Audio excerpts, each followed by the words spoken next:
July 30th, 2005 is a day that no Penguin fan will ever forget. And 20 years later, we look back on the day that changed the Penguins forever.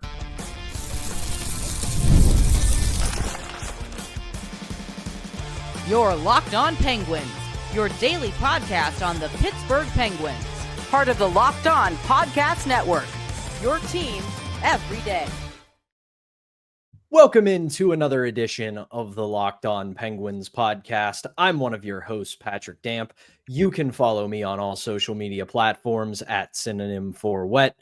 Joined as always by the one and only Hunter Hodes. You can follow him on Twitter at Hunter Hodes. You can give the show's Twitter account a follow at LO_Penguins. You can also drop us a follow on Instagram at LockedOn_Penguins.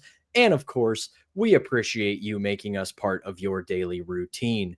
Don't forget we're free and available wherever you get your podcasts, as well as YouTube.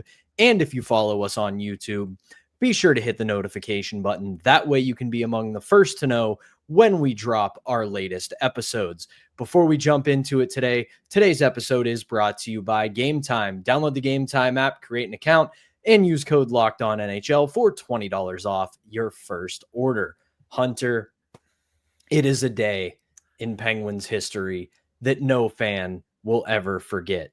July 30th, 2005, Craig Patrick in New York City, after a year-long lockout, walks to the podium of the NHL draft and says, from Quebec, Rimouski, the Major Junior League, the Penguins select Sidney Crosby with the first overall pick. And I don't think I'm talking out of turn here when I say that he has lived up to expectations as a generational first overall pick who had the full force of the hype train behind him, especially because, and maybe I'm forgetting it, maybe I just didn't notice it, I was maybe a little too young, I was only about 14 when the Penguins drafted Sidney Crosby, but because it was at the end of a year-long lockout, that year with no NHL hockey, all eyes, more so than ever, were on Crosby as the next one. So then the lockout ends, they have the lottery, the Penguins win it, and then Crosby becomes the first overall pick to the Penguins. But let's at least start there. 20 years of Sidney Crosby, and he has more than lived up to his end of the bargain. Time flies when you're having fun, doesn't it? I mean, I was 7 years old, about to turn 8 later that year. I'm now 27, about to turn 28. I can't believe we're all getting really old at this rate. It's crazy that it's been 20 years. And you remember everything that was being said about him. You know, he's the next one. You know, he's going to be one of the greatest players of all time, especially if he hits his potential. And then not only does he go out there and hit the expectations, Pat, he exceeds them by 10,000 levels or whatever other word you want to use. Top 5 player of all time, 3-time Stanley Cup champion, has won numerous individual awards. He's won Olympic golds. He's won the World Cup of Hockey. Obviously, he's won a world championship. He just won the Four Nations face-off. He has won literally everything that there is to win at the professional hockey level. And he came into that season as a rookie with pretty high expectations. And then he shattered those expectations when he had a 39-goal, 102-point season in 81 games. Just absolutely ridiculous stuff from him. And ever since then, again, it's just been outstanding season after outstanding season after outstanding season. He's the best player of this generation. I don't think it's particularly close. And he continues to still turn back the clock like he is in his early to mid-20s when you see the way that he plays in his late 30s.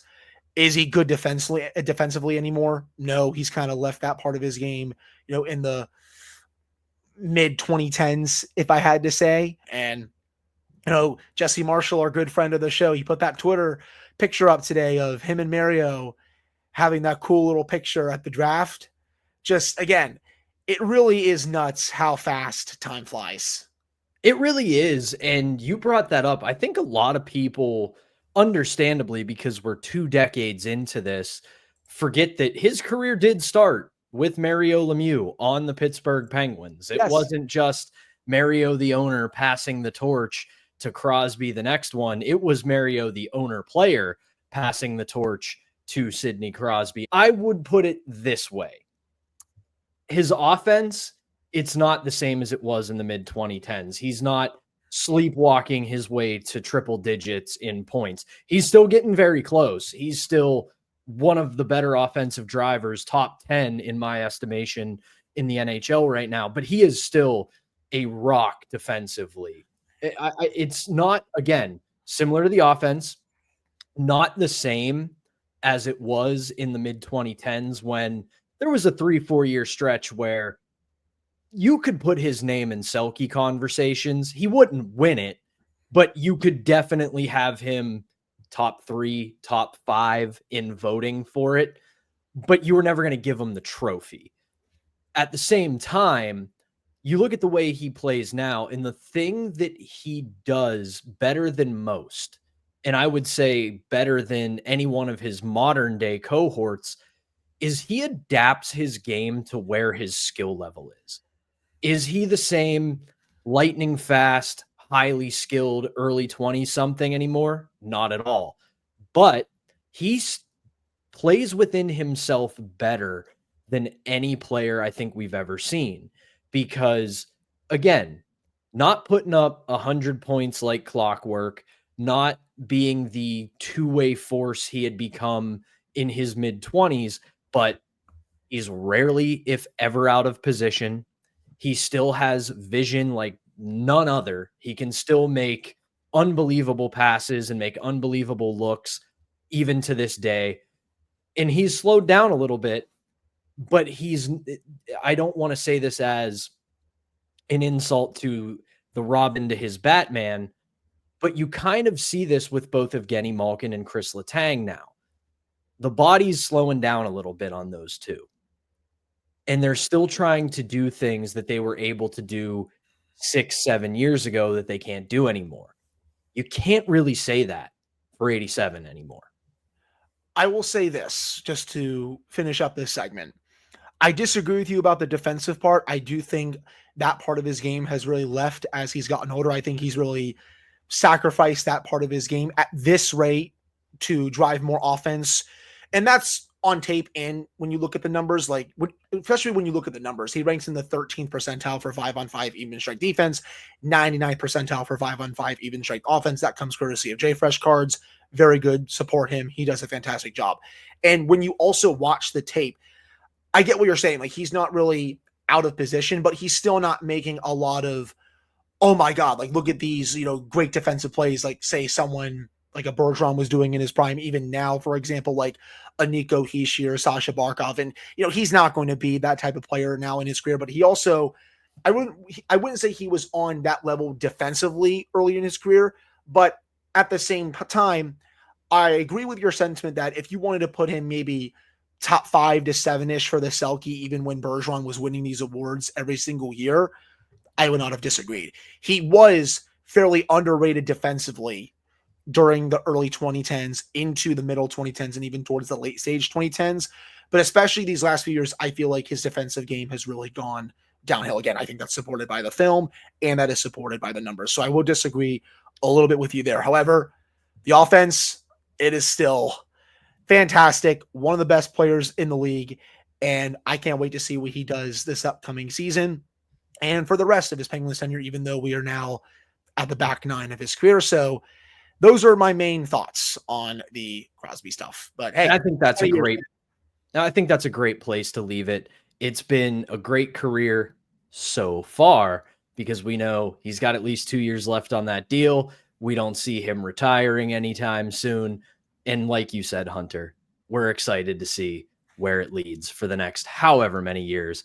We're blessed to watch Sidney Patrick Crosby play in the National Hockey League. But that'll do it for this opening segment. When we come back, Harrison Brunicke with a big moment in the World Junior Summer Showcase. We will talk about that as well as some of the younger players in the Penguins system this upcoming season. So stick with us. We'll get into that when we come back right after this. But first, we've got to tell you about today's first sponsor, and that is Game Time. We have all been there, logging in early and waiting forever for concert tickets to go on sale, only to lose your spot for a show that you have been dying to see. Live music should be about making memories, not dealing with the stress of ticket shopping, and that is where Game Time comes in. Game Time makes it easier getting concert tickets faster than ever before. And prices, they actually drop the closer you get to showtime, and you can save up to 60% with these killer last-minute deals. Huge fan myself of Game Time. I've used it for Penguins games, Pirates games, used it for WWE. I'm sure I'm going to use it again this summer for Pirates games as the season winds down. We get closer to Penguins season. You get your panoramic seat view right in the app. I'm a little OCD about that. I like to know what my seat looks like before I get there, even if we have a couple of arenas here in Pittsburgh where there really aren't any bad seats, but I digress. With Game Time, the other biggest thing I love about them, the price you see, it's the price you pay. You're not getting hit with any of those surprise fees at checkout, so you know what you're paying right off the rip. So take the guesswork out of buying tickets with Game Time. Download the Game Time app, create an account, and use code LOCKEDONNHL for $20 off your first purchase. Terms apply. Again, create an account and redeem code LOCKONNHL for $20 off. Download the Game Time app today. Last minute tickets, lowest price guaranteed. Back here on the Wednesday edition of Locked On Penguins, I'm Patrick Damp, right alongside Hunter Hodes. And Hunter, you caught this, and somehow it slipped under my radar, so shame on me for 6 weeks, that there is a big honor for Harrison Brunicke coming up today. Why don't you let everybody know what this kid is about to do? Yeah, so Pat and I discussed a little bit about the World Junior Summer Showcase on Tuesday because Canada was having an inter-squad scrimmage game, and Harrison Brunicke played on one of the teams with Matthew Schaefer on the top pair, 2025 first overall pick to the New York Islanders. He is going to make the Islanders out of training camp unless something bizarre happens. But now Canada is playing Finland today in an actual game in the World Junior Summer Showcase, and Brunicke will play with Schaefer on the top pairing. And I know it's not the biggest deal just because it's only a summer tournament. You know, we still have to see what happens in the Prospect Challenge as we discussed on Tuesday, but it's still really cool that he's getting an opportunity to skate on the top pair with the top overall pick in the 2025 NHL Draft. It shows what the coaching staff for Team Canada thinks about him. And it also shows, at least from a Penguins perspective, you know, if he hits his peak, he could be a top 4 defenseman for many years to come with this organization. I don't want to put too high of expectations just because he's never played an actual NHL game, but the fact that he is already on the top pair, at least for this game against Schaefer, and the fact that what we did in camp last year, this is only good things. So it's really cool that he's playing on the top pair. For sure. And we broached this subject a little bit yesterday, and the biggest thing, again, to keep in mind is to kind of come at it with a level head, because let's be real here. The World Junior Summer Showcase is a glorified hockey camp. It's a couple of nations coming together for some practices, from some intra-squad games and some scrimmages. It's not the World Juniors. It's not an actual tournament. It's just more ice time for a lot of players that these national programs see as part of their future. But that's the other side that you have to look at it for. Schaefer, there's a reason he went first overall in the NHL draft this year. Very good defenseman. Harrison Brunicke, until he kind of exploded onto the scene at camp last year, there was talk about him being a good, solid prospect and a potential NHL defenseman one day. But now he's really risen up the ranks. And as you said, again, I'll reiterate, yeah, it's a glorified hockey camp, but it's Team Canada looking at Harrison Brunicke and thinking, When we get to the future and these guys are going to the World Juniors, they're going to potentially the Olympics, they're going to the World Championships, they're going to whatever NHL sponsored international tournament that comes up over the next 5 to 10 years, Harrison Brunicke's someone they're keeping their eye on. And it's also a test for him to see, how do you play with elite talent? Matthew Schaefer's an elite talent. Can he be a good running partner for Schaefer? If that's the case, it tells you, and it tells Kyle Dubas, okay, we see what this kid's ceiling can be. We need to both make sure he develops and bring in people that will help him develop, and he will help get the best out of on the other side of it. Now, obviously, that all depends upon how he plays with them, how he does in camp this year, how he does at the Prospects Challenge in a couple of weeks. So we'll obviously keep an eye on that. But that is a good spot for us to transition over to the other thing we want to talk about really quickly in this middle segment, and that is expectations for younger players that the Penguins have. We started the show talking about how it's been 20 years of Sidney Crosby, and charitably, let's say 17 of those have been with Stanley Cup, playoffs, whatever aspirations in mind. We haven't been here for a really long time, where the Penguins are rebuilding, they're developing young talent. So it's easy for us to get starry-eyed. We see the Rutger McGroartys, the Villie Koivunens, any of the draft picks that they had these past 2 years, and think superstars in the waiting, superstars in the wings. But we got to be a little bit more realistic than that. So let's start with the two guys who got some time at the end of the year, Rutger McGroarty and Villie Koivunen. So I pose this question to you, Hunter. What is a successful year for the two of them?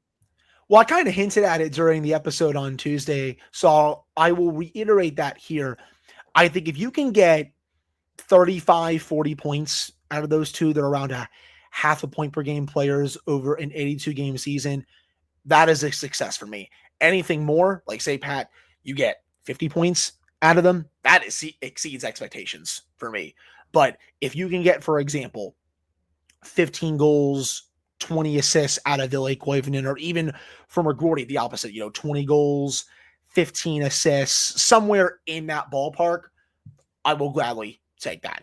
I think there, as I kind of hinted at during Tuesday as well, there have been some unrealistic expectations from some people in the fan base that I have seen on social media and even on Reddit and some other places where they're like, oh, like they're going to play with the top 6 talent. They could be Calder Trophy players this year. Pump the brakes. That's way, way, way, way too far. I will take 30 to 40 plus points this year, and I will run for the hills. Now, as for someone like Tristan Brose, I think a success for him is honestly making the team out of camp. I think he's on the outside looking in right now, but he still has the potential to really make things interesting at camp and in the preseason. I think he is someone who could really be called up during the season, especially when injuries arise, Pat. Maybe he's one of the first couple of players that gets called up in the case of some injuries. I think for, someone like Philip Hollander, I don't think the Penguins will block him to the NHL. They just signed him back at the end of April. They are very impressed by what he did in the Swedish Hockey League.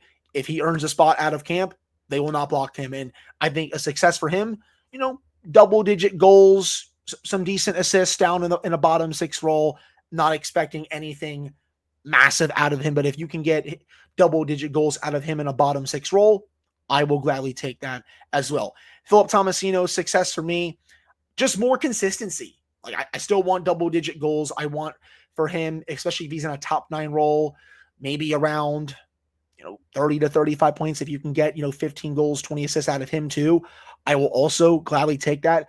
Obviously, the more the merrier, but I still want him to be a bit more consistent on a game-to-game basis, in my opinion.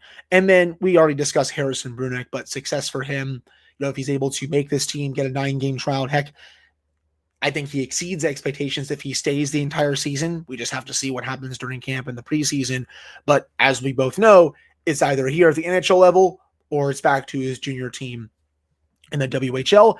And of course, there's a possibility that he could get traded from his junior team that's not going to be very good this year to a potential contender once we get to the playoffs for the Western Hockey League. it sucks, Pat, that we can't just send him to the AHL because that rule is going to be put into effect the following year. So Harrison Brunicke's going to miss out on that by just 1 year. Yeah, I don't have a ton to add. I agree with pretty much everything that you went with there, especially for McGroarty and Koivunen. I want to see them take the next step. I want to see them get more NHL experience under their belt and start to really grow into everyday contributors at the NHL level. The 1,000-foot view that I have for expectation, maybe not even expectation, but what I would like to see out of a lot of these younger players, especially those who have had some NHL experience or were pretty good with the baby Penguins last year. I want them to make Kyle Dubas's job come September really, really difficult. I want them to have Kyle Dubas, Dan Muse, Nick Bonino, and the rest of the coaching staff basically slamming their heads against the wall come September going, we have so many players who can play at the NHL level. What do we do?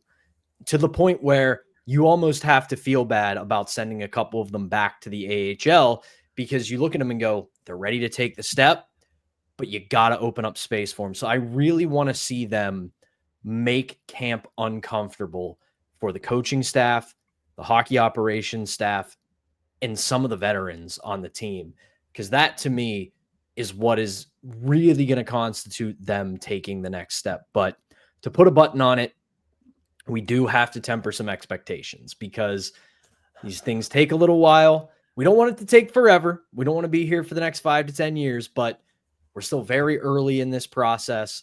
There's still a lot of ground to cover, but from where we stand today on July 30th, that's pretty much what we want to see out of some of these young guys. And that is going to do it for our second segment. When we come back, we're going to do a local news story that I need to talk about as a former youth hockey coach that happened here in Pittsburgh.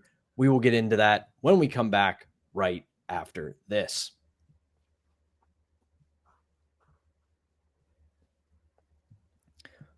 Back here on the Wednesday edition of Locked On Penguins. And Hunter, if you want to just head out early, get to making dinner, go on a walk because it's a nice hot day here in Pittsburgh, feel free, because I know that you don't have a lot of experience in this area. So this is kind of going to be an end of the show rant by yours truly. So let me just say, I appreciate you giving me the floor on this one. I'm going to let you cook here, man. You approached me with this segment after you saw this on the news. There was also a reel on Instagram that you sent me as well. So I'm just going to sit back, mute my mic. The show is yours for the last segment, my friend.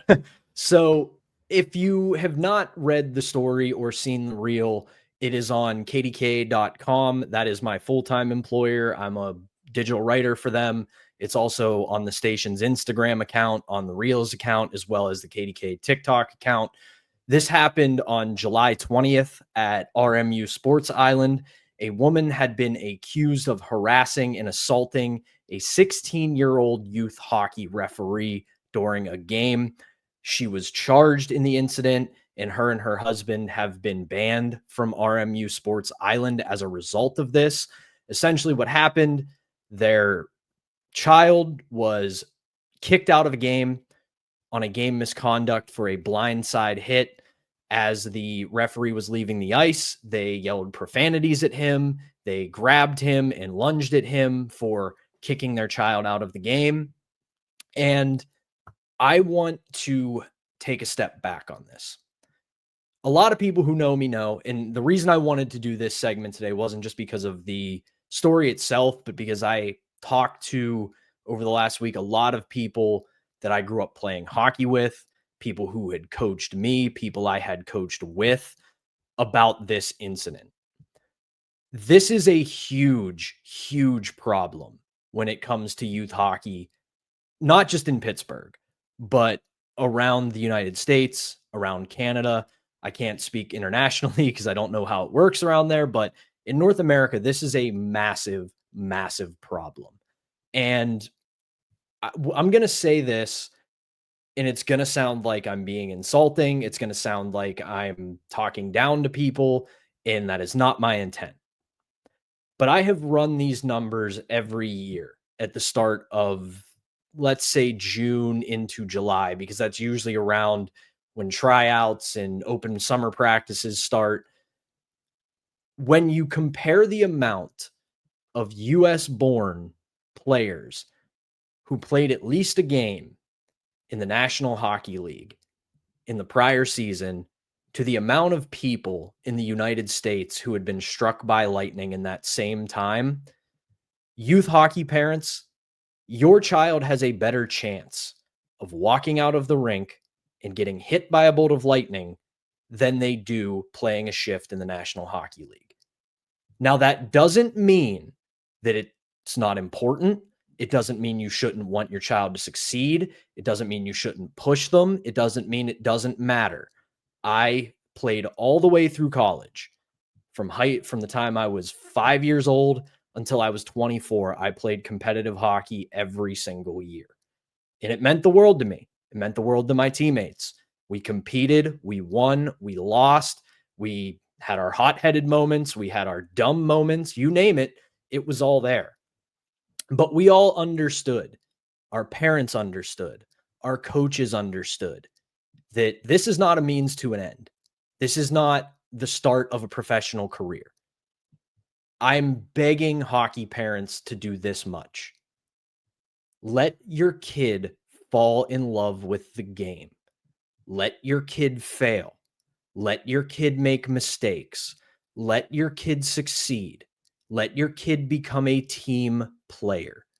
Because at the end of the day, what your child is going to get out of hockey has nothing to do with hockey.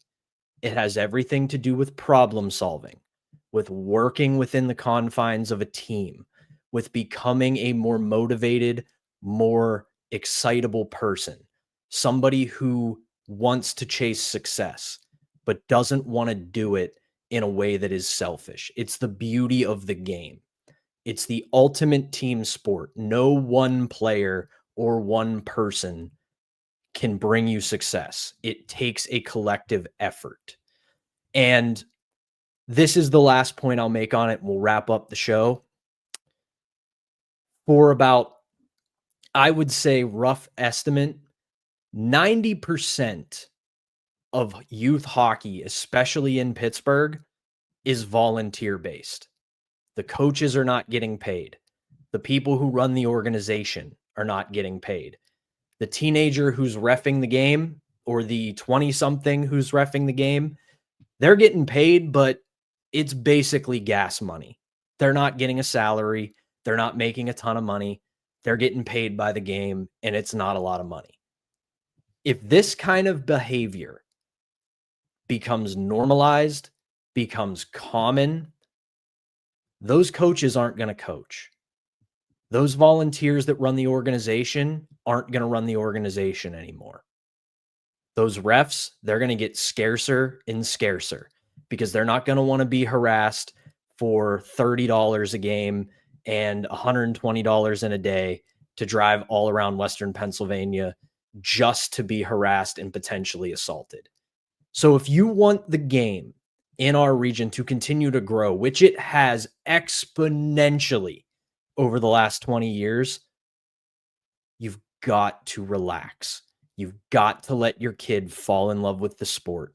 You've got to let your kid understand that it's bigger than just themselves. And you've got to understand that making the NHL is one of the most difficult things to do on the entire planet. And just because your kid's not going to get there, it doesn't mean that they are a failure. It doesn't mean that you're a failure. It just means that they fell in love with the game of hockey and got to play it at a great, great level. That's all I've got for this. That's all we've got for the Wednesday edition of Locked On Penguins. Hunter and I will be back tomorrow for some scheduling conflicts. So that means We're going to continue our top 25 of the last 25 years, as well as another edition of Fan Take Friday. So we'll put out a call for your takes, your questions, and everything in between. So thank you, as always, for tuning into the Locked On Penguins podcast. Hunter and I will be back with a brand new episode for you on Thursday.